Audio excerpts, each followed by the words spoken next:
Many thanks for joining us on our Employment Matters Legal Autumn webinar. Today we'll update you on a range of current employment legal topics, some in outline, others in more depth.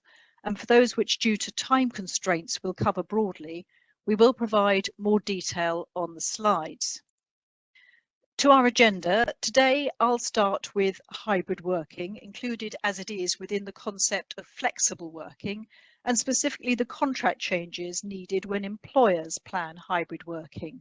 My colleague Jen will then cover one part of hybrid working, that of working from home, and the fairly new concept of the legal right to disconnect. And in this context of working from home, we'll identify the employment claims risk that may have accumulated as a result of over 18 months of working from home during the pandemic. Then, to provide variety and information for you in relation to a wider range of other employment legal topics, I'll talk about the changes in employment law since we did our last webinar in March. We'll also cover for you cases which have been decided since then with a focus on pandemic issues, and we'll look forward to what is going to change as we move through the end of this year and into next, and what we know and may not know about those changes ahead. And finally, in a COVID specific way, Jen will then look at the employment legal risks of the highly topical area of employers requiring their staff to be vaccinated in order to do their job. We run these seminars twice a year with a specific focus on the employment legal landscape, and we hope that you'll find today helpful and interesting. Just to remind you of the questions functionality, we do welcome your questions. Please post them for us during the presentation on the Q&A tab. And to introduce us as your presenters, I'm Carolyn Brown, an employment legal partner at RSM, and I'm joined by one of my employment legal colleagues, Jennifer Mansour. So let's start with hybrid working and flexible working from an employment legal perspective. We appreciate there are huge people management challenges and tax issues in this area, but our focus today is on the employment legal issues and employment contract changes that hybrid working can drive. I think it's important always to ensure that we understand the terms used, because at times the concept of hybrid working, which is a fairly new term, is used interchangeably for flexible working. The main concept is flexible working, which is defined as arrangements which allow employees to vary their work in three specific ways. The first is to vary the amount of work they do, perhaps to move to part-time, share their jobs, or if they're part-time already, move to full-time, and secondly, to vary the times they do their work and the length of time they're working. And finally, in terms of the flexible working request, it's a variation of the location where the work is being done, whether it's to mobile home working, and that takes us to this new term of mixed location or hybrid working. So hybrid working is to work in part at an employer provided workplace or workplaces, plus working the rest of your time either at home or at another remote location. And a change to hybrid working can come about in two ways. Either the employer is directing the change to hybrid working, or, as used to be more the case, employees request hybrid working, usually as part of a flexible working request. So I'm going to start with employer-directed hybrid working. Here are some of the areas which need to be thought about by an employer when this change is required. First, an employer needs to look at the employment contracts. There are several different areas they need to consider in terms of the process of the change to hybrid working. Considerations such as changing the workplace location clauses, updating both individual contracts and master forms of contract, and securing the consent of the workforce for the change to hybrid working. There will also need to be changes to the employee handbook, policies, and then an interaction between the hybrid working and any existing home working and flexible working policies will need to be worked through, and likely the introduction of that new hybrid working policy.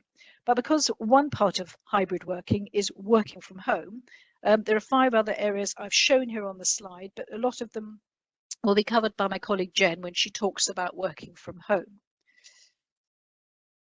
So for an employer mandated hybrid working change, let's have a look now at the employment contract position and consider when changes to a contract are needed and how they're made. It's often a misconception if you want to change the way that working arrangements operate that you have to change the employment contract. In fact, a well-drawn contract can have built into it the ability to make changes. However, a change to hybrid working may not have been anticipated in the contract. And even if the contract does allow the employer to make a work location mix change of that type, the impact on the individual employee will still have to be considered in terms of the reasonableness of operating that ability to make a change. So, assuming it is necessary to vary the employment contract, generally those variations, once formulated, won't be effective unless first the workforce and the individual employee are consulted about the proposed change and they agree to it. There will be times where it's not possible to secure that agreement, or the strategic decision is made not to seek agreement, perhaps because of timing, and therefore the fire and rehire option, as it's now called, could be used. This has been recently branded in that way as a result of some of the changes made by large organisations during the pandemic. Actually, from an employment legal viewpoint, this is a technical concept of dismissal followed by an offer of re-engagement on new terms, and it's relatively low risk in terms of claims because you are offering the same job back on different terms, so it's harder for employees to succeed in substantial damages awards for unfair dismissal, but you've now got the added reputational risk of this. So if you don't go that route and you do manage to secure agreement from the employee for the contract change, then it's clearly very important to document that specifically as to what's been agreed. So where change is needed to the employment contract, here are the areas that may need to change. I've identified 12 changes here. Just shows, therefore, that it's not just the workplace location clause that needs to change. First, have a think about the probationary period and whether actually you want to provide that the probationary period will be used to assess not just the individual's performance, but also the work location mix. Secondly, you want to identify and change the workplace location clause itself to add the ability to mix locations and include the ability to work from home if it's not there already, or other remote options. I suggest inserting also an employer's unilateral right to change that workplace location menu, perhaps on appropriate notice, so there's flexibility in terms of business necessity for a change. And you also need to cover any appropriate changes in line management process, state the actual address where that working is happening, and also reserve rights to enter the place where the work is happening remotely, because there may need to be the necessity to uplift materials, etc. Consider changing hours of work at the same time. That often come hand in hand, so I've just flagged them on the slide there. And once you've got your hybrid working policy in place, you need to secure clear consent to its terms. Turning now to the employee request for flexible working or hybrid working, I just wanted to identify that employers may be seeing this in a number of ways. Perhaps they're getting individual requests for flexible working in the guise of a hybrid working request, or potentially a composite team request.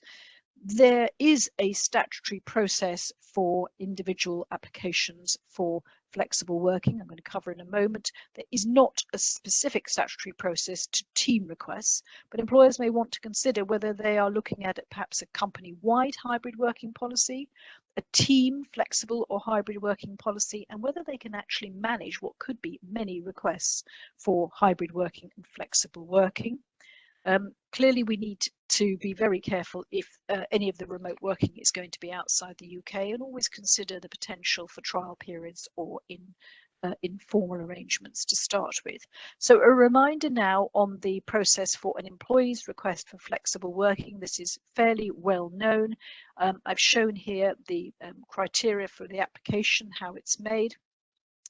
And then in terms of the employer response, the requirements to deal reasonably, respond in 3 months, and the 8 potential criteria for refusal that are available to an employer where an employee requests flexible working. So I'd like now to pull that together in terms of an example. And this was one that actually received quite a lot of publicity. So it was a flexible working request, but remember, hybrid working requests by employees are exactly that. It concerned an employee who had been employed since October 2016 as a sales manager by a small estate agency in Marylebone in London, which had 10 employees. After she notified the company of her pregnancy a couple of years later, the relationship with her employer became strained. On her return from maternity leave a year later, she made a flexible working request. It was refused. She resigned and she brought a claim for indirect sex discrimination in relation to the refusal of that request because it related to family circumstances, and it resulted in the employment tribunal hearing. So to give you a bit more detail, she made an informal flexible working request and then a formal flexible working request. So here's the detail of the formal request. She asked for day 5 off. As she said she didn't mind which day it was. She would even consider 2 half days. But she was willing to be available by mobile on that day, and she also asked to finish at 5, not at 6, which were her normal finishing hours, to get to the nursery to collect her child. And again, she said she'd be available by mobile, and most of the staff were out on viewings during that time. The request was refused, and the primary grounds for refusal were the inability to reorganise work among existing staff and the detrimental effect on meeting customer demand, particularly continuity purposes. She appealed. That appeal was refused. The tribunal looked at the discriminatory impact on her, decided it was such, and then had to consider whether it was proportionate. And its decision was that actually it found in favour of the individual. It did not consider that the refusal of the proposed reduction in hours was proportionate to the real needs of the business, and the claim was successful. She was awarded an amount of £184,000, assumed that she would take a couple of years to get another job at the same income, and that award also included tax and £13,500 injury to feelings, so quite a substantial amount. So just to remind about how this conversation is moving on, government's just started a flexible working consultation called Making Flexible Working the Default. That closes in early December. It's considering changing the process. It's making 2 changes specifically proposed.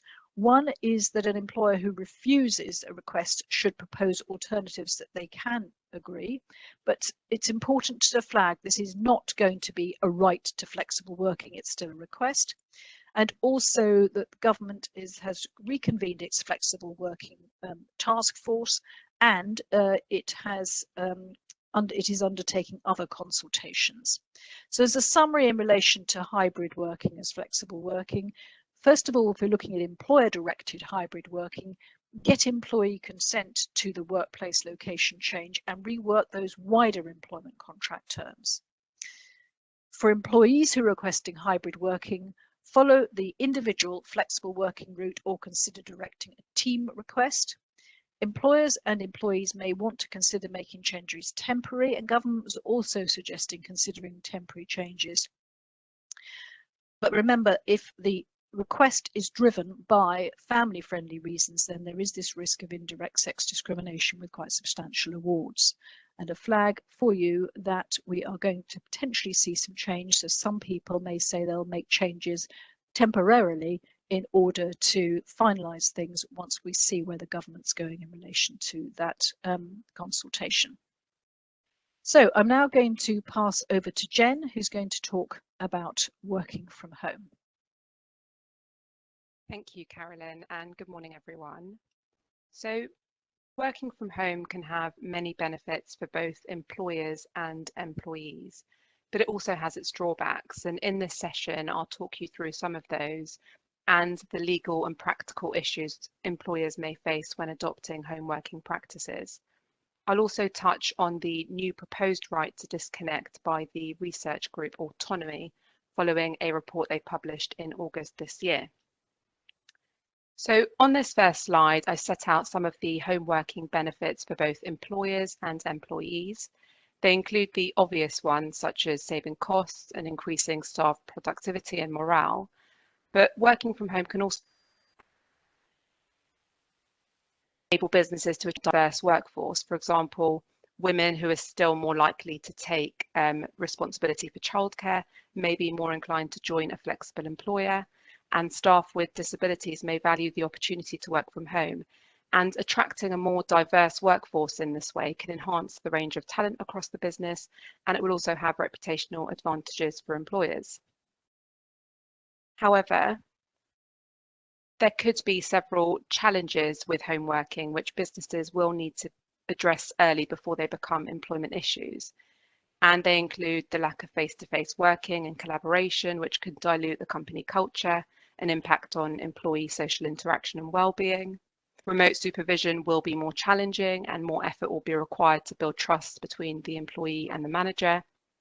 There'll be reduced job learning for less experienced workers, potentially an increase of data security breaches, and you could have employees that feel alienated and struggle to separate home life and work life, and that could impact on their mental health. And where any of these concerns are not addressed at the outset, they could become legal issues for employers, and I'll address this in a bit more detail shortly. So moving on to the legal obligations employers will have when entering into home working arrangements. So firstly, as Carolyn's already mentioned, where an employee's place of work has changed to their home, their contracts will need to be amended to reflect that. And prior to making any contract changes, employers will need to consult with their staff to obtain their agreement. As most requests are likely to come to work from home are likely to come from staff, this should generally be unproblematic. However, there could be issues where employers impose home working on their staff. And this might be because employees may not have the right working conditions to work from home, and therefore they could be less willing to agree to the change.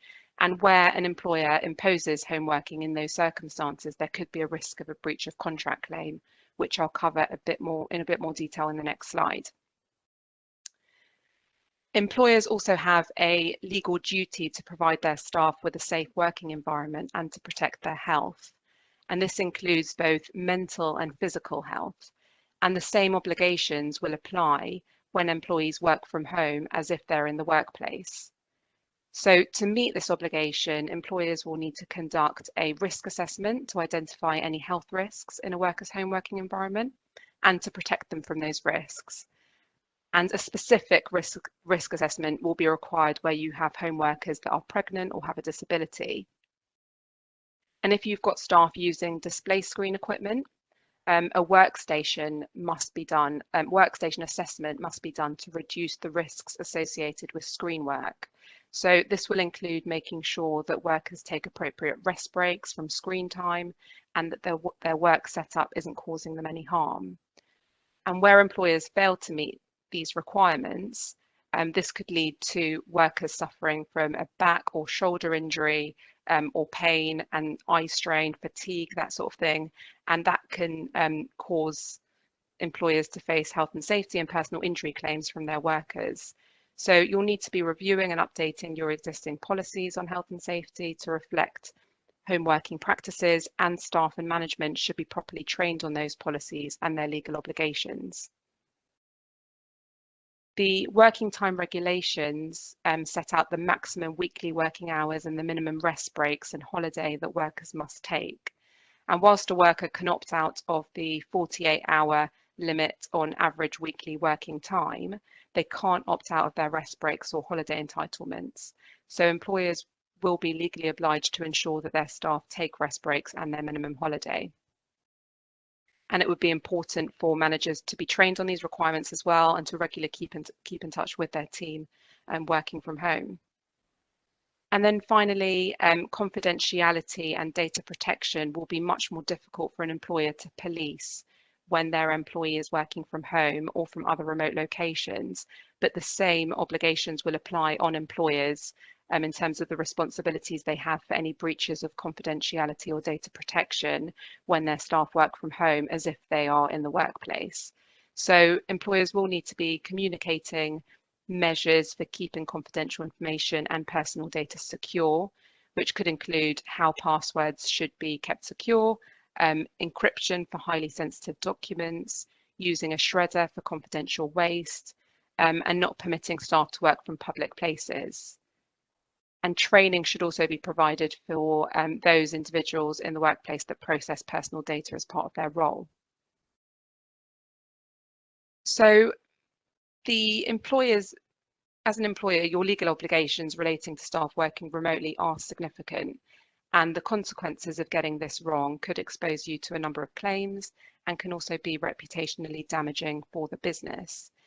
And I've set out on this slide the main claims that employers can face from staff working from home.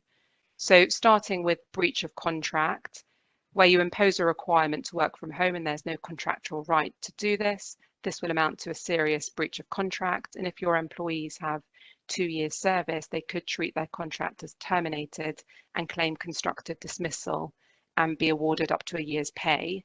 If you have several employees impacted, the cost consequences could be quite substantial. Similarly, imposing a pay cut on your staff who work from home, for example, removing a London weighting where an employee predominantly works from home in another city, or withdrawing benefits would also be a breach of contract. But it could also lead to discrimination claims because home workers are more likely to be women or have a disability, and both of those characteristics are protected under discrimination laws. And where they claim they've been treated unfavourably, they could say that they have been indirectly discriminated against. Workers who suffer physical or mental injury because their employers failed to protect them against health and safety risks at work could pursue health and safety or personal injury claims. So this could occur where you fail to conduct a proper workstation assessment and your workers suffer a back or neck injury because of their working conditions, or where your staff are overworked and suffer stress and anxiety. There could also be the risk of an automatic unfair dismissal claim, which doesn't require the normal 2 years service, where employees raise health and safety concerns and they're later dismissed.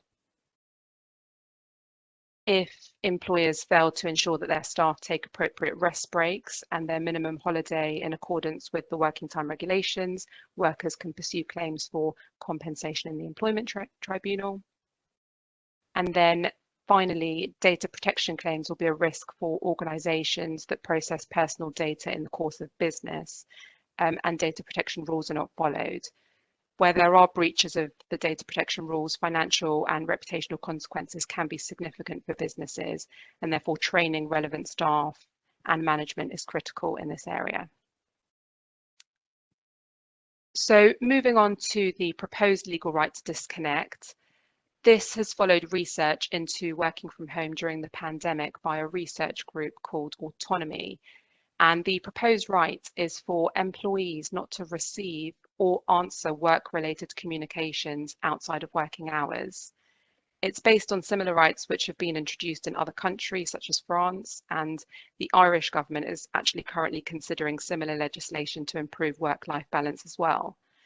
And the autonomy report proposes that the right to disconnect will function as an opt-out legal right, in that it will apply to all employees, but they can agree to opt out where, for example, they have a senior role that requires them to be available out of hours. However, it is important to note that this is currently only a policy proposal and it's not being considered by the UK government. So what should employers be doing now? Well, the principles around the right to disconnect centre around protecting a worker's health and well-being. And until we have government guidance or legislation on this, employers can consider ways to prevent employee burnout, which could otherwise lead to workplace issues, some of which I've already discussed. So some of the things that you could be doing is ensuring that your employees take their holiday and rest breaks in accordance with the working time regulations, tackle any culture of presenteeism. So when assessing employee performance, focus on their output rather than the hours that they are available so they don't feel pressured to remain logged on. Managers should be regularly checking in on their staff to ensure that they're not working excessive overtime and work is properly distributed across the team. Where possible, encourage staff to avoid sending emails outside of working hours. Having a home working policy will be helpful to set out expectations of staff to take their rest breaks and holiday and encourage them to speak to managers where they feel overworked. And then finally, management should be trained on their obligations to look out for the well-being of their staff.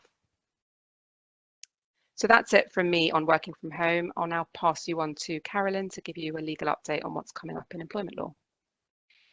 Thanks very much, Jen. Right, let's turn now to our update on employment legal changes and the cases that we've had recently before looking forward to what may change in 2022. So far in 2021, we've had a lot of announcements. We've had the announcement of the government's planned single enforcement body, which will take over the enforcement of holiday pay for vulnerable workers, statutory sick pay, Modern Slavery Act statement enforcement, national minimum wage, enforcing payment of employment tribunal awards and other labour supply enforcement obligations. It is also proposed to have a new employer duty to prevent sexual harassment. We don't have that yet. I've already mentioned the announcement of the consultation in relation to making flexible working the default. And we have announced a new right to carers leave, which I'll cover in a little more detail now, and also changes to make more transparent tips and gratuities and ensure full payment to the staff who have earned them. Still to come in 2021 is the Supreme Court appeal in the case of Harper Trust and Brazel, which relates to holiday pay for part-year workers and whether, as the Court of Appeal said, that's capped to be proportionate with the entitlement of full-year workers or not. Court of Appeal said it shouldn't be. It's being argued it should be. And also we didn't have in 2021 the employment bill, even though it was announced in December 2019 that it was to come and what might be in it, but it wasn't mentioned in the Queen's speech this year.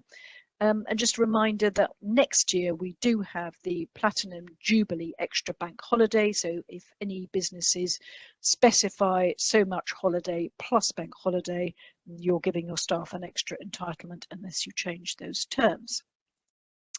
Just to mention the new proposed statutory right to carers leave, not in force yet, but coming as part of the employment bill. It's a day one right for employees to 1 week of unpaid carers leave per year, where it's in relation to the long-term care of a dependent. So as I say, expected that that will come in effective from when the employment bill is published, which is when parliamentary time allows. So the detail is on the slide. And then the announcement of the government response to the consultation on tipping and gratuities.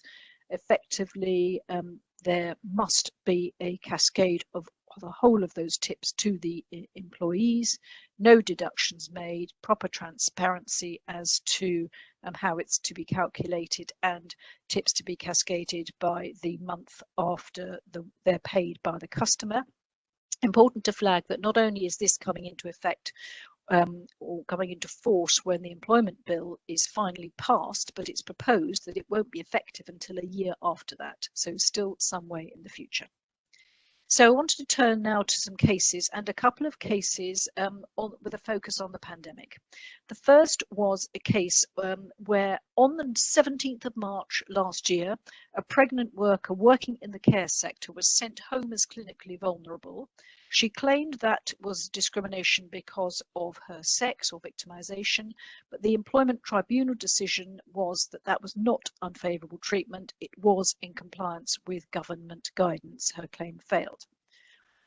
The second one, this was on the 30th of March last year. Here, and a person who was working for a cleaning company was instructed to collect equipment from a school, was asked by the manager in view of, but then asked their manager in view of COVID restrictions if that collection was essential.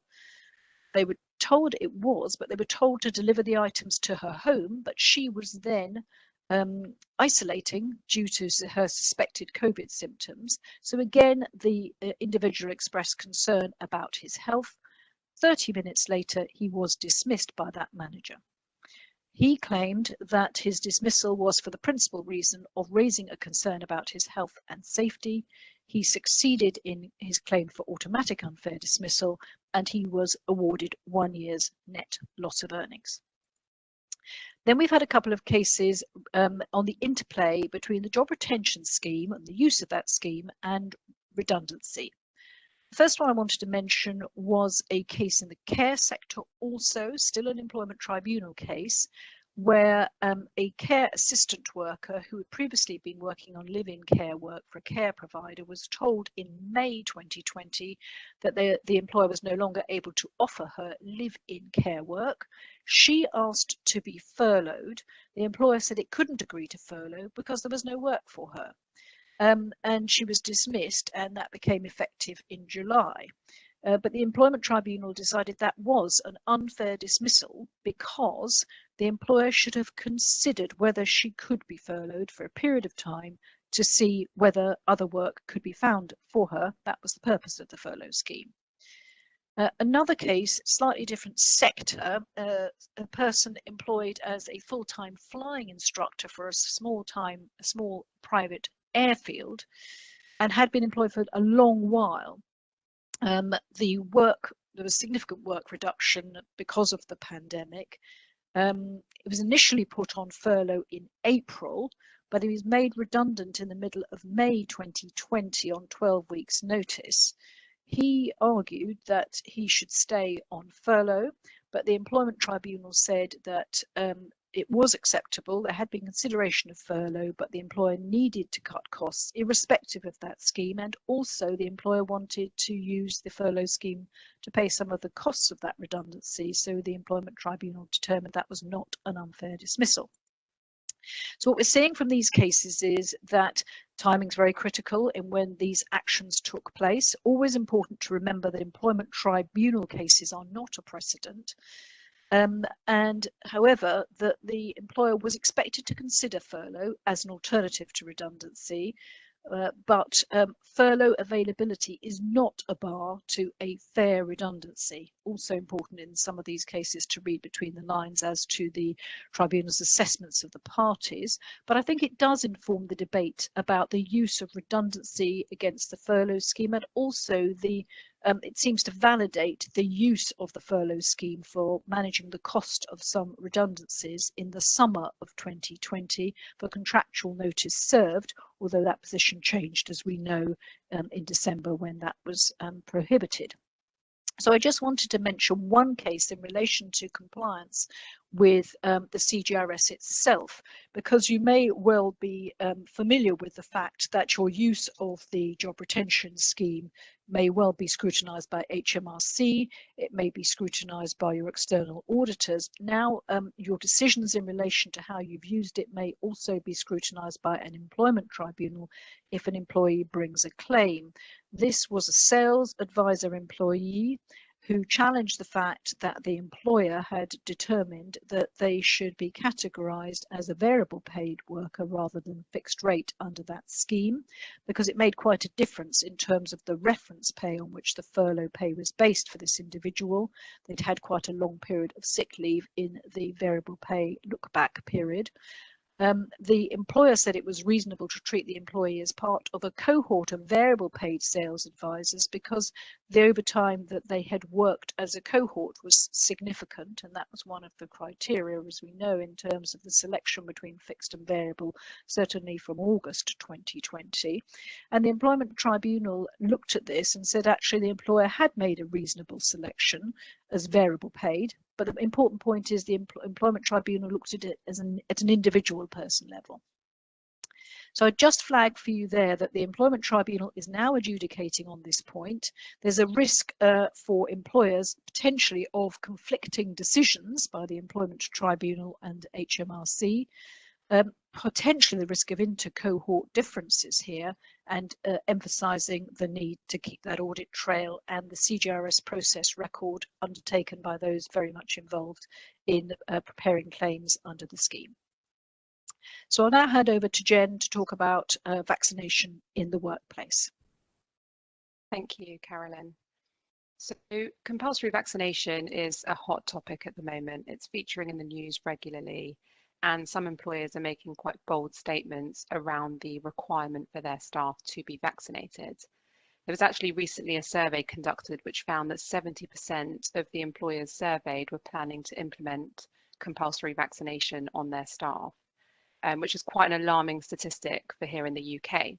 So in this session, I'll cover the sectors in which compulsory vaccination is soon to be a legal requirement, the legal risks in imposing vaccination for other employment settings, and I'll also talk you through some specific vaccination issues you may face in the workplace.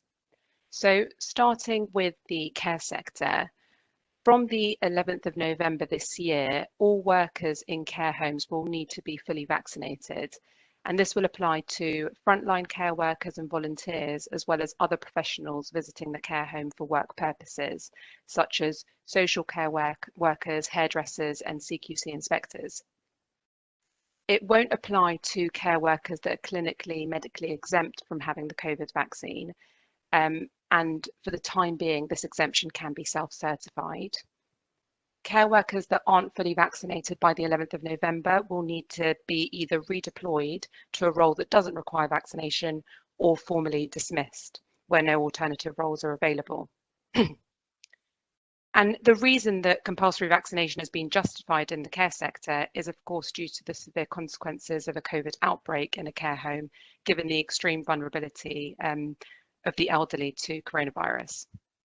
So on this slide, I've put a few action points for employers in this sector.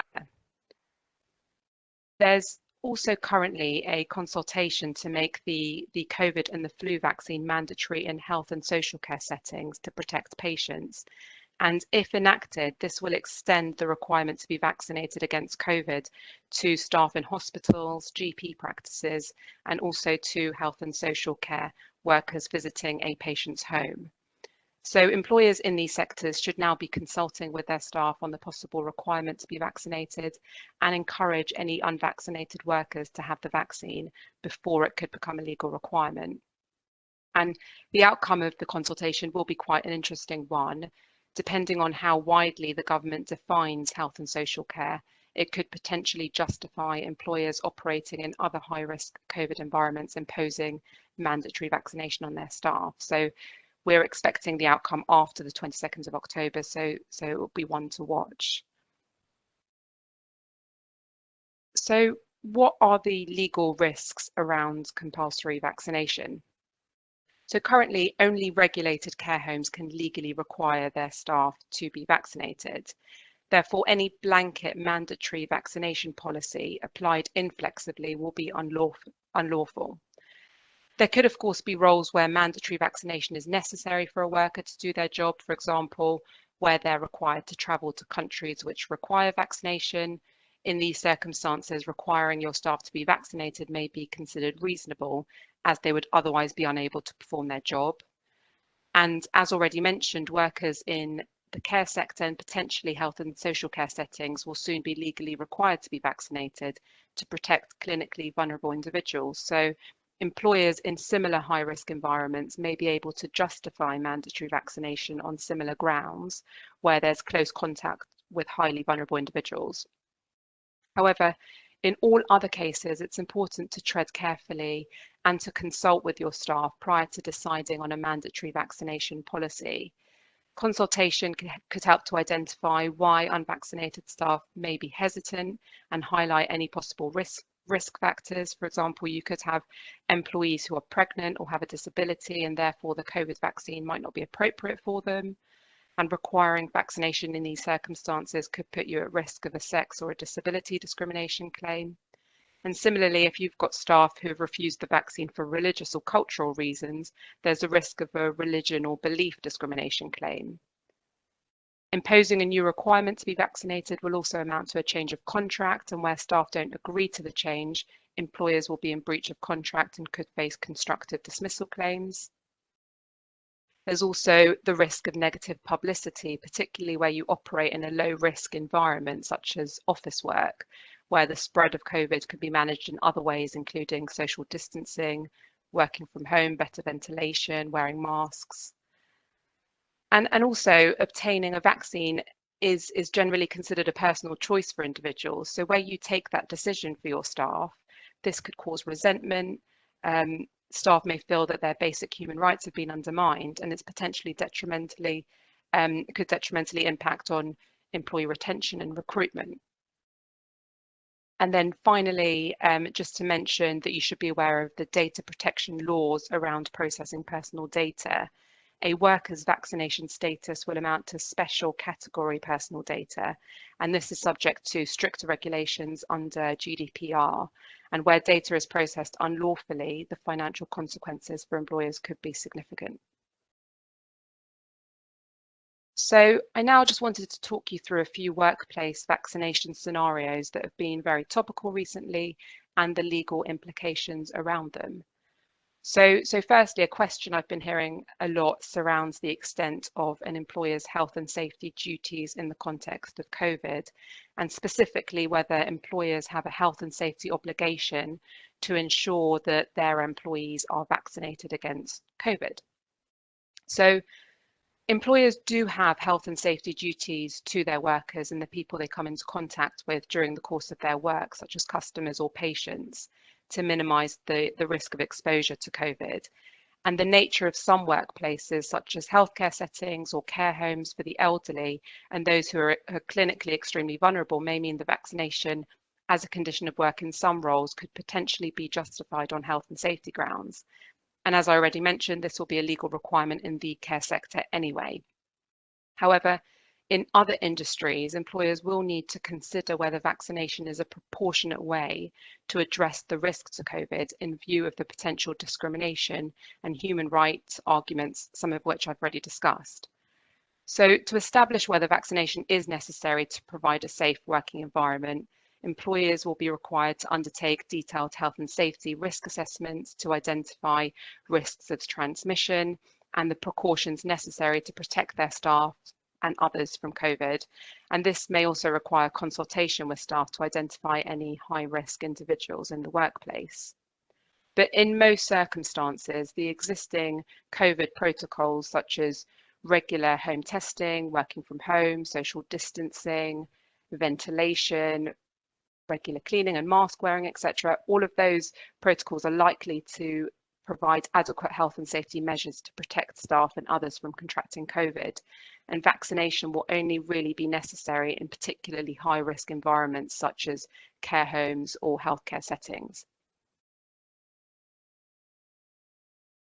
Another topical workplace issue is whether an employer can prevent unvaccinated employees from entering the workplace. And this is quite an interesting and developing area. I mentioned that there was a recent survey conducted which found that 70% of employers surveyed were planning to implement mandatory vaccination for their staff returning to the office. And whilst it appears that a number of employers are taking this hardline approach, it is important to be aware of the employment legal implications of imposing mandatory vaccination. You may have staff members who are not vaccinated for health-related reasons or because they're pregnant or concerned about the impact of the vaccine on fertility, for example. And where workers with these protected characteristics are prevented from returning to the workplace because they haven't been vaccinated, employers with this sort of policy could face discrimination claims and breach of contract claims because a requirement to be vaccinated will amount to a change of contract and it would require employee consent. So employers will need to be very careful before imposing this sort of policy on staff. And again, ultimately, unless employers operate in particularly high-risk environments such as hospitals or in care homes for the elderly, it will probably be very difficult for them to justify compulsory vaccination in the workplace where there are other adequate health and safety measures that can be implemented to prevent the risk. However, I should note that this is an area of law that hasn't been tested in the courts, so we're yet to see how a tribunal might decide a case on compulsory vaccination, and I expect that we'll start to see legal developments in this area over the coming months. And then finally, another issue that's come up a lot is whether an employer can dismiss an employee who refuses to be vaccinated. And we already know that vaccination against COVID will be mandatory in the care sector shortly, and it may also become compulsory in health and social care settings.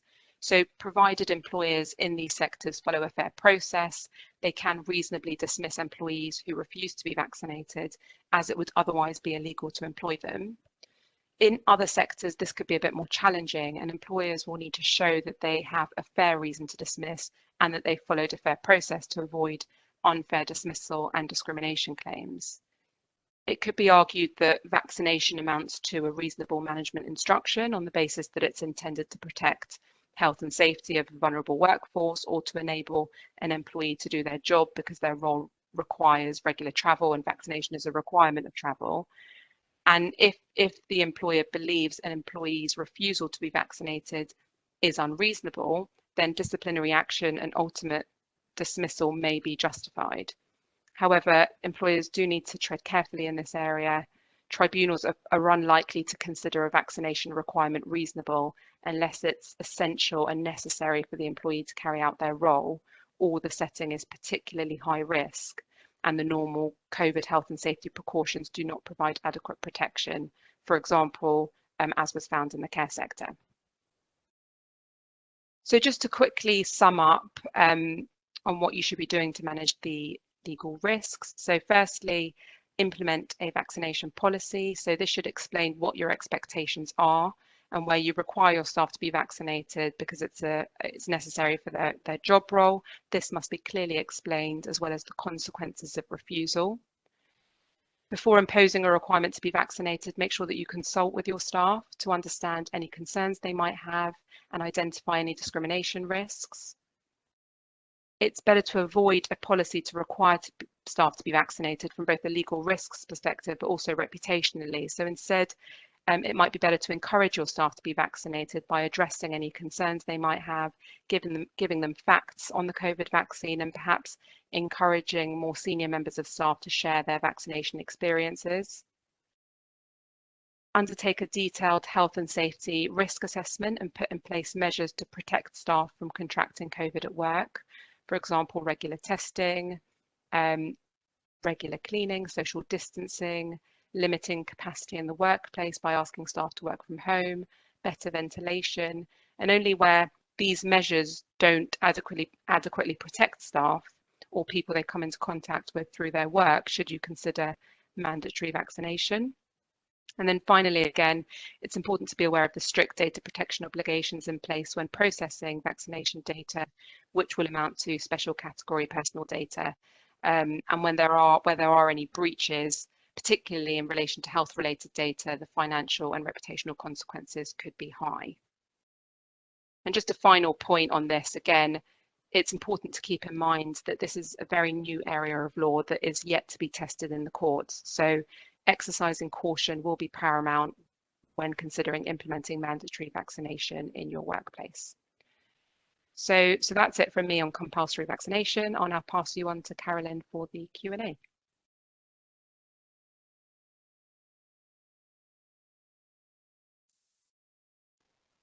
Thanks, Jen. Thanks everybody for listening to us, and thank you for the questions that we've had coming through. The first question actually it's come through is one in relation to flexible working. And we've had a question which says, can you give us an example of when an employer can refuse an employee's request for hybrid working? So that's for me. So I would say, first of all, you must treat this as a request for flexible working and comply with the statutory framework in relation to that. Any refusal does need to focus relevantly on those of the 8 refusal grounds of the statutory process that are appropriate and credible, and I would recommend not throwing in make-weight reasons, because that didn't go well for the employer in the example case that I mentioned earlier. I mean, obvious case situations in which an employer could refuse a request for hybrid working, which includes working from home, would be roles that can only be physically undertaken in the workplace, such as catering assistants serving meals, security guards, shop or care workers. To try to look at perhaps a less obviously acceptable refusal. Suppose you might get an employer who requires senior staff to be in the office to train others, but the senior staff say they can do that effectively from home and train their colleagues just as well remotely. Then I think an employer is going to need to demonstrate that physical proximity is vital to the training. But if they can't do that, then they may have some difficulties in relation to that. Actually, the impact on other staff isn't a specific one of the refusal grounds, but it may well fall into the inability to reorganise work amongst other staff. But if all of them don't want to come in, that could be challenging. So overall, I would say that any refusal needs to be credible, it needs to be thought through, and it needs to be based on the facts. So in terms of other questions, actually we've had one for you, Jen. It is, I have an employee who refuses to come back to the office and work alongside her manager who hasn't been vaccinated. Can you suggest what we should do in these circumstances?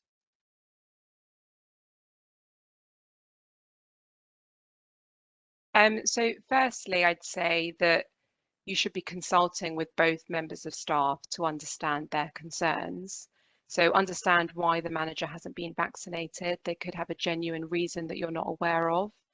For example, a medical reason, or they could be pregnant and they haven't told you yet. And also establish the concerns of the employee. She might be particularly vulnerable to coronavirus. And having a full understanding of their reasons may help you establish the best way to handle the matter, and would highlight any discrimination risks that you might face later down the line. Ultimately, unless your staff work in a particularly high risk environment for coronavirus, or you have multiple employees who are clinically vulnerable, you're unlikely to be able to justify requiring your staff to be vaccinated. But hopefully, after consulting with your staff and undertaking a proper COVID risk assessment, you may be able to reassure your employee that you have put in place health and safety protocols to protect her from contracting coronavirus in the workplace. And that could include offering her the ability to work from home, asking staff to take regular lateral flow tests, and making sure that staff stay at home where they show any flu-like or COVID symptoms. Hopefully those health and safety protocols will reassure your workforce that you're doing everything they can and the risk of contracting COVID at work is very low. Thanks, Jen. Another one for you, asking us about the rest breaks. If there are specific rest breaks that people should be given, can you indicate what they should be? I think this is sort of partly to do with working from home and partly to do with the right to disconnect, or the potential right to disconnect. Yes, so employees are, well, workers, not just employees, are entitled to rest breaks under the working time regulation. So where you have employees that work more than 6 hours, they're entitled to a 20-minute rest break. They should be taking breaks of approximately 11 hours between in 24-hour periods. So those are the rest breaks that I was talking about. And the point with working from home is that employers, employees are less visible to their managers. So it's important for managers to be keeping in touch with their staff to ensure that they are taking those rest breaks. But ultimately, the responsibility is for your worker to take their rest breaks, and that should be included in a home working policy, so that they know that is an expectation of them. But keeping in touch is important, just to ensure that your staff are not overworked, and that the work is distributed properly across the team. Now, this right to disconnect's clearly got people's interest. I've got another question on that. If one employee's hours don't overlap with those of another, for example, if they work overseas on a different time zone, or one works mornings and one works afternoons, How do you not send emails in a recipient's non-working time? So the practicalities of making this work. Yeah, so in reality, the right to disconnect is a nice idea, but it doesn't work in a lot of different sectors, particularly where you've got staff working abroad, and also where you've got employees who might be juggling childcare and therefore, stopping work earlier and then picking it up in the evening, after the normal working hours. It could be helpful for them in order to manage their working life. So it doesn't work for everyone, and it doesn't work for every industry. It's important to note that the right to disconnect does not exist. It's not a legal right currently.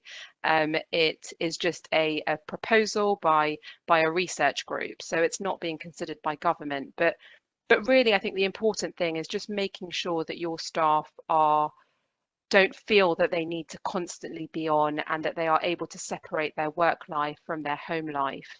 And you just finding ways to avoid employee burnout. And if you've got staff that are based abroad, and the difference in the time zones means that individuals are getting emails outside of working hours, just make it clear that they don't need to respond at 1 a.m. because their colleagues are working in the US. They can just respond during their working hours. So I think that's all it is really, and it's just to make sure that you are protecting your staff and ultimately avoiding facing personal injury related claims or health and safety related claims, or potential constructive dismissal claims from your staff who feel that they're just burnt out and their managers are not taking enough care of their health and safety.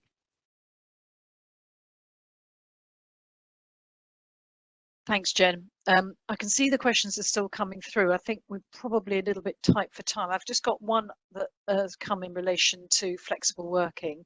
But we will try and get back to those of you that we haven't been able to answer your questions. And yes, we have been focusing on the position in England, and this is the position as at the 12th of October 2021. So the other question I've had is, what redress do employees have if their employer refuses a request for hybrid working? So the current position is that's a request for flexible working, and a complaint can be made to the employment tribunal in relation to the specific request, and they may get a declaration, an order for reconsideration, or the maximum compensation is 8 weeks pay, which is capped. So you will generally find these are linked with discrimination claims. So thank you so much for the questions that we're getting through and still getting through. I'm really sorry we haven't been able to answer them all. I did just want to mention, though, for those of you who are interested in, particularly in hybrid working and flexible working, that since it's such a current topic, we're going to run a round table on that in early November. If you're interested to join our round table and to contribute your thoughts on that, then I think we're going to post the information and the access for that in the chat very shortly, so you've got that information. And I think we've also got that on this link on the slide that I'm just showing you. So that's in early November, 9th of November. If you can quickly grab that link, if you'd like to join us, please let us know. Our next one of these specific employment matters legal events will be in March. More details in early February. Just a reminder for you of the types of service we're providing specifically with regard to employment legal work through contracts, holiday pay, national minimum wage, working status rights, general advocacy and support in relation to claims and equal pay assessments, as well as these topical issues we've been covering today.